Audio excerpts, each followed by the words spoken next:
ako parang nakuha yung heart ko na, ganun pala siya kakuha na. Ibig sabihin, tinitingnan niya kami kaming April girls na kung paano yung faith namin kaya ganun. And alam mo, normal lang talaga sa mag-asawa ang mag-away. Wala rin tayong masasabi sa mga nag-aaway na mag-asawa. Huwag natin sabihin na, hiwalay na sila. Kapag may annulment na, doon na tayo magsabi kung hiwalay na talaga o may divorce papers. Yan talagang mag-asawa, normal lang mag-away. Ewan ko lang, may asawa ba na hindi nag-away? Pag-awayan mo ng isang beses, diba, hiwalay yan.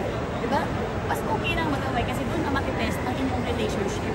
Kung talagang pipiliin nyo isa't isa kaysa din sa away. Ano ba kadalasan po? Ang aming away namin dalawa, minsan ugali namin. Minsan yung business, diba, may mga patay-dalaw tayo mga girls. Talagang pag ginagano'n ako, di ba, aminin nyo sa mga karelasyon lang kayo the best. Kayo ang pinaka-the best enemy ng karelasyon. Kasi alam nyo ang kahinaan ng asawa nyo eh. Ito sasabihin mo sa akin, hindi ako makakaro sa'yo. Itong babanggitin ko, ikakamatay mo ko. Hanggang yung asawa mo galit na. Hindi magagalit ng galit ang asawa mo sa ibang tao, kundi sa'yo lang ng galit. Kasi alam nyo ang kahinaan ng isa't isa eh. So, I think understanding is like your respect. And ibigay nyo ang respect. Kaya minsan na naman sa mag-asawa po, hindi din naman magka-umayan kayo sa isa't isa. Pwede kayo mag-umay. Sino mag-umay? Sa mga mukha natin na minsan.